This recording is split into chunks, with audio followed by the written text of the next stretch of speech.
اعوذ باللہ من الشیطان الرجیم بسم اللہ الرحمن الرحیم۔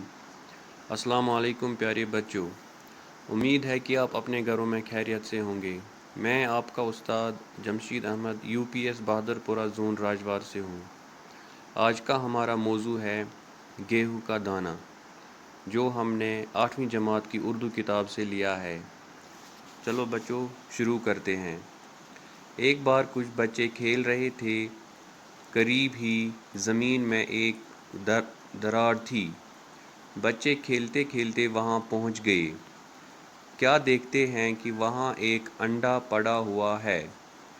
جب انہوں نے غور سے دیکھا تو معلوم ہوا کہ وہ انڈا نہیں ہے بلکہ گیہوں کا دانہ ہے، کیونکہ اس میں گیہوں کے دانے کی طرح ایک گہری لکیر تھی۔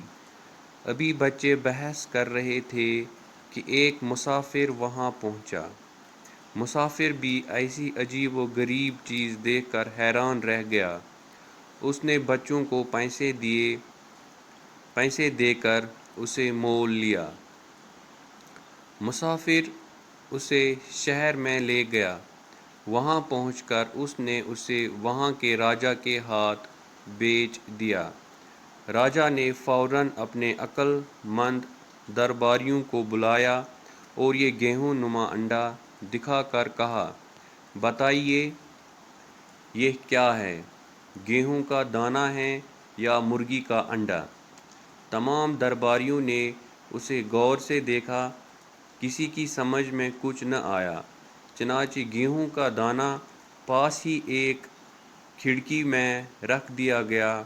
ذرا سی دیر میں ایک چیل آئی اور اس نے اس میں چھید کر دیا۔ درباریوں نے غور سے دیکھا تو معلوم ہوا کہ وہ سچ مچ گیہوں کا دانہ تھا۔ یہ دیکھ کر سب لوگ حیران رہ گئے کہ یہ کیسا گیہوں کا دانہ ہے۔ راجا نے کہا، معلوم کرنا چاہیے کہ اتنا بڑا گیہوں کہاں پیدا ہوتا ہے۔ کسی بوڑھے کسان کو دربار میں حاضر کرو۔ سپاہیوں نے ایک بوڑھے کسان کو دربار میں حاضر کیا۔ وہ 2 لاٹھیوں کے سہارے چلتا تھا۔ اس کے بال سفید تھے، اس کے منہ میں ایک دانت بھی نہ تھا اور اس کو بہت کم سنائی دیتا تھا۔ راجا نے گیہوں کا دانہ اس کے ہاتھ میں رکھا۔ بوڑھے نے اسے الٹ پلٹ کر دیکھا اور انگلیوں سے چھو کر اندازہ لگایا کہ یہ کیا چیز ہے۔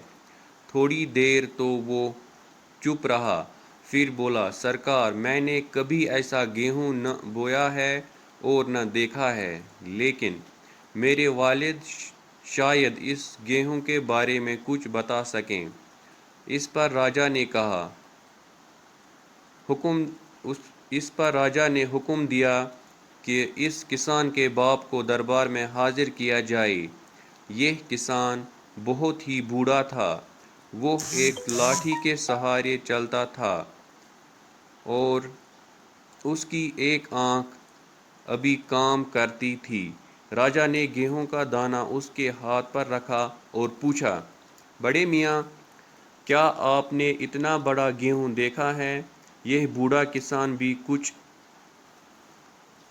بہرا تھا، لیکن اپنے لڑکے جیسا نہ تھا۔ اس نے کہا، سرکار، میں نے آج تک کبھی اتنا بڑا گیہوں نہ بویا ہے، نہ دیکھا ہے اور کبھی مول بھی نہیں لیا، کیونکہ ہمارے زمانے میں مول لینے کا رواج ہی نہ تھا۔ ہم اپنے کھیتوں میں اتنا اگاتے تھے کہ مول لینے کا سوال ہی پیدا نہ ہوتا تھا۔ ان دنوں روپیہ پیسہ بھی نہ تھا۔ ہمارا گیہوں آج کے گیہوں سے بڑا نہ تھا۔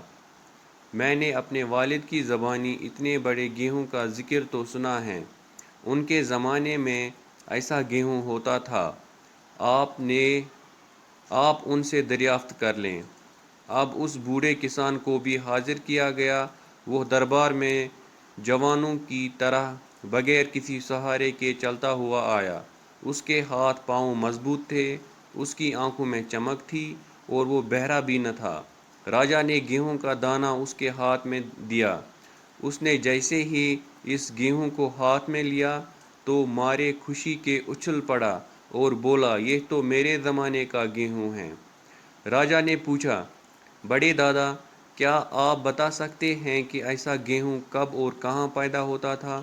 کسان بولا، مہاراج، میرے زمانے میں ایسا گیہوں ہر جگہ ملتا تھا اور بویا جاتا تھا۔ میں نے اپنی جوانی میں ایسا گیہوں بویا بھی ہے اور کھایا بھی ہے۔ راجا نے پوچھا، بڑے دادا، کیا ایسا گیہوں بازار میں بکتا تھا؟ کسان نے جواب دیا، سرکار، ہمارے زمانے میں کوئی بھی اناج بیچنے کا گناہ نہ کرتا تھا۔ ہم میں سے کوئی بھی پیسے کا نام نہ جانتا تھا۔ ہر ایک کے پاس اپنی ضرورت کے مطابق گیہوں ہوتا تھا۔ پر راجا نے پھر پوچھا، بڑے میاں، یہ بتائیے کہ ایسا گیہوں آپ کس زمین میں بوتے تھے اور آپ کے کھیت کہاں تھے؟ اس پر بوڑھے دادا نے کہا، ہمارے کھیت اتنے بڑے تھے جتنی خدا کی زمین۔ جہاں جہاں میں ہل جوتتا تھا وہ میرا کھیت تھا۔ اس زمانے میں کوئی نہ کہتا تھا کہ یہ زمین میری ہے۔ انسان اپنے ہاتھوں سے کام کیے بغیر کسی چیز کو اپنا نہیں کہتا تھا۔ راجا نے کچھ سوچا اور پھر کہا، بڑے دادا، مگر ہم اس زمانے میں اتنا بڑا گیہوں کیوں نہیں پیدا کر سکتے؟ دوسرے یہ کہ آپ کا پوتا تو دو لاٹھیوں کا سہارا لیتا ہوا آیا، لیکن آپ بغیر کسی سہارے کے چلتے ہیں اور آپ کی صحت اتنی اچھی ہے۔ بوڑھا کسان بولا، سرکار، اتنا بڑا گیہوں اب نہیں اگتا۔ وجہ یہ ہے کہ آج کا انسان اپنی کمائی پر مطمئن نہیں، بلکہ اپنے پڑوسی کی دولت کی طرف للچائی ہوئی نظر سے دیکھتا ہے۔ اس وقت ہر انسان خدا پر ایمان رکھتا تھا اور اپنی محنت پر بھروسہ کرتا تھا، اسی لیے اس کا بویا ہوا گیہوں اتنا بڑا تھا اور اس کی صحت بھی اچھی تھی۔ تو بچوں، آج کے لیے اتنا ہی۔ خدا حافظ۔